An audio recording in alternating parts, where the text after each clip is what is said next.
The hum of the plane was a steady backdrop to the quiet chatter of passengers settling into their seats. Mark tightened the straps on his carry-on bag and carefully placed his daughter's small backpack between his knees. At 7 years old, Emily was a bundle of energy and curiosity, and flights had always been something of a challenge for both of them. He adjusted her seatbelt, checking that it was snug but not uncomfortable, and smoothed her hair away from her forehead. Across the aisle, a man in a perfectly tailored suit lounged with an air of arrogance that seemed to fill the cabin. The CEO had the kind of presence that demanded attention, not through kindness but through the subtle assertion of power. He turned slightly toward his companion, a polished woman in her early 30s, and lowered his voice just enough to be overheard by anyone close. "Look at that guy," he said, nodding at Mark. "Balancing a toddler and a carry-on. Honestly, does he even know how to travel?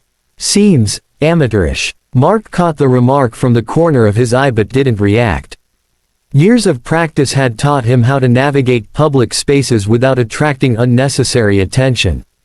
He smiled faintly and continued to adjust Emily's tray table, stacking a few snacks and a coloring book neatly in front of her. She fussed slightly, restless and tired from the morning's rushed airport routine, but he remained patient, speaking to her softly. "Almost done, pumpkin. Just a little longer, okay." The CEO leaned back in his seat and smirked, watching Mark's every movement with an air of superiority.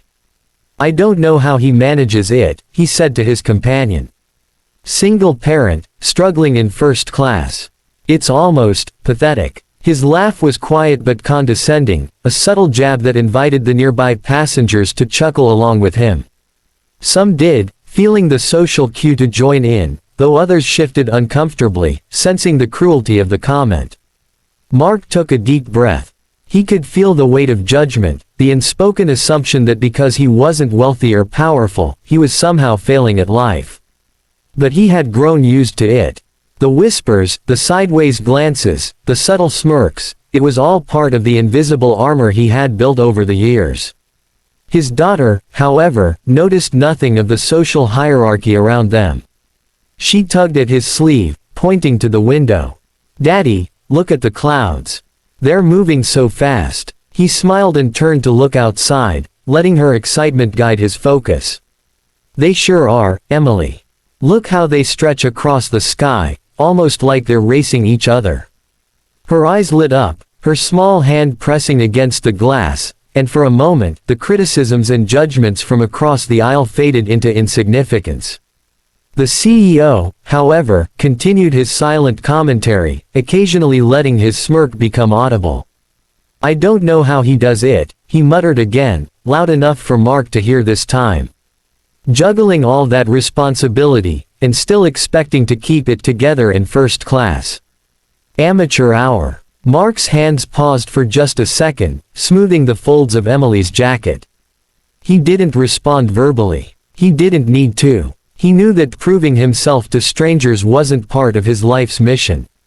His mission was Emily, keeping her safe, happy, and cared for, and that had been enough motivation to rise before dawn, work through sleepless nights, and manage every obstacle that life threw at him. As the plane ascended, Mark pulled out a small tablet from his bag and handed it to Emily. She immediately immersed herself in a game, her attention fully captured.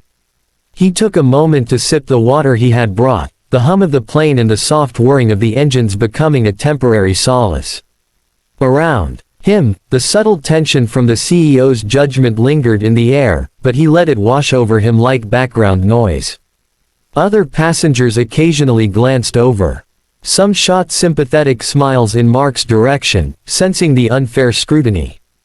Others whispered amongst themselves, quietly debating the visible contrast between the wealthy CEO and the single dad managing his young child with patience and care. For Mark, the judgments didn't matter. What mattered was keeping Emily secure, helping her feel comfortable, and ensuring that she understood the small joys even on a long, confined flight. At one point, Emily dropped her coloring book under the seat in front of her. Mark leaned down carefully, retrieving it while keeping a protective hand on her shoulder. The CEO noticed and rolled his eyes ever so slightly, his expression betraying his annoyance at Mark's inefficiency. But Mark didn't flinch. He gently placed the book on Emily's tray and patted her back. "There we go. All set." The flight attendants passed by, offering smiles and polite greetings. Mark thanked each of them, making sure Emily responded as well, encouraging her small gestures of kindness and respect. Around him, the subtle tension in the cabin seemed to ease, though the CEO's gaze remained fixed in judgment. Despite the whispers and quiet mockery, Mark found a strange sense of calm. He had faced far tougher challenges than disapproval in first-class seating. He had navigated sleepless nights, career pressures, and the constant balancing act of being both parent and provider. Compared to that, a snide remark from a stranger was nothing. As he buckled Emily in and handed her a small toy, he felt a quiet pride swell within him. This was his life, messy and imperfect, and yet completely his own. The plane continued its steady climb, clouds stretching endlessly outside the window. And as Mark held Emily's hand, helping her adjust her blanket, he silently vowed that no judgment or mockery could ever diminish the quiet strength and love that had carried them through every obstacle together. The plane shuddered unexpectedly, a sharp jolt that sent a ripple of panic through the cabin. Drinks rattled on trays, and Emily let out a small squeal, clutching her father's arm instinctively. Mark's calm hands immediately went to hers, squeezing gently. "It's okay, pumpkin. Just a little bump," he reassured her, his voice steady despite the sudden turbulence. Then, over the intercom, the captain's voice rang out, unusually urgent. "Attention passengers. We've lost communication with air traffic control. We're experiencing unexpected turbulence, and due to a technical malfunction, assistance may be delayed. If there is any trained pilot on board, any fighter pilot, in particular, please report immediately." The cabin went silent, the hum of the engines replaced by a tense hush. Eyes widened, murmurs started, and the polished calm of the CEO across the aisle faltered visibly. His confident smirk vanished, replaced by pale anxiety. He glanced around, as if hoping someone else would miraculously appear to save them. Mark's heart didn't race, his training took over.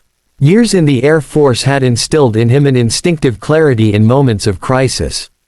The drills, the hours spent navigating through storms and emergencies, all converged in his mind like a practiced routine. He placed a reassuring hand on Emily's shoulder. "Stay here and buckle up. I'll be right back," he said, his tone commanding but calm. Emily nodded, eyes wide, trusting him completely.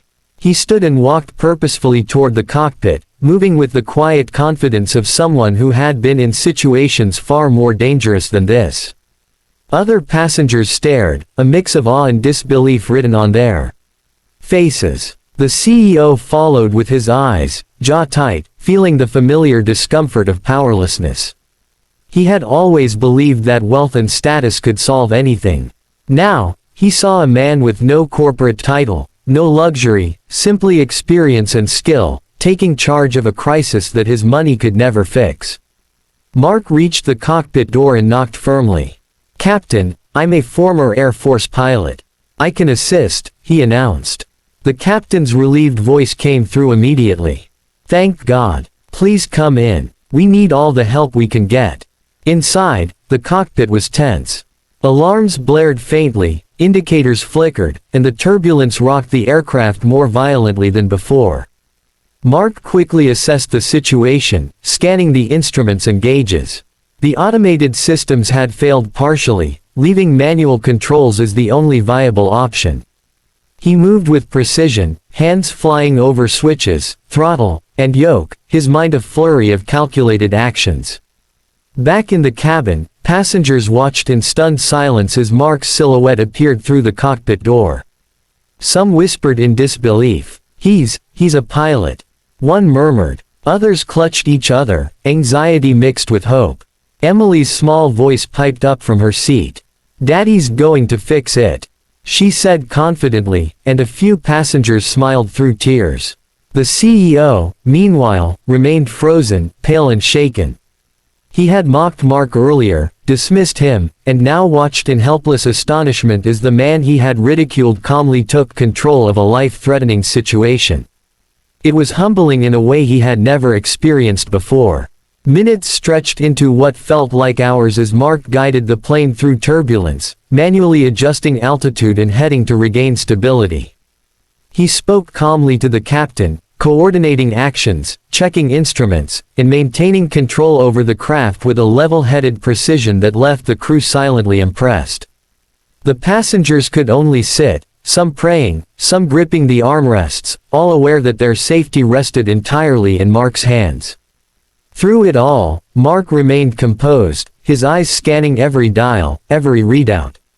The sweat on his brow was the only visible sign of the pressure he faced, but his voice never wavered, his hands never shook. He felt a surge of quiet satisfaction, not for recognition, but because he was able to protect the lives of those entrusted to his care, including Emily. Finally, after what seemed like an eternity, the plane leveled out, the turbulence easing. Mark coordinated with the captain to ensure they could safely land at the nearest airport. The engines hummed steadily, the alarms faded, and the passengers let out a collective sigh of relief. Some cried, some hugged each other, and Emily leaned against her father, exhausted but safe. Once the plane was safely on the ground, the captain turned to Mark, gratitude etched in every line of his face. "I can't thank you enough. You saved everyone on board today." Mark shook his head, a small, modest smile playing on his lips. "It wasn't just me. Everyone stayed calm, and that helped. But I'm glad I could do my part." The CEO approached, hesitant at first, eyes downcast. I was wrong," he stammered. "I judged you, and I was a fool." Mark met his gaze steadily. "Flying a plane isn't about wealth, or status, or who you think is better. It's about skill, focus, and keeping calm under pressure. Today, that's what mattered." The CEO's shoulders slumped, humbled, as the reality of his misjudgment sank in. Around them, passengers offered congratulations and words of gratitude, a ripple of admiration spreading through the cabin. For a moment, the snickers and judgments from earlier felt like a distant memory, replaced entirely by awe and respect. Emily tugged at Mark's sleeve, her small hand reaching for his. "Daddy, you're my hero," she whispered, eyes shining. He smiled and hugged her tightly, feeling a profound sense of fulfillment. In that moment, he wasn't just a single dad. He wasn't just a parent juggling responsibilities. He was a protector, a guide, a hero, and no judgment, no mockery, could ever take that away. The flight attendants gathered around, offering thanks and applause, and even the CEO found himself clapping hesitantly, a newfound humility in his eyes.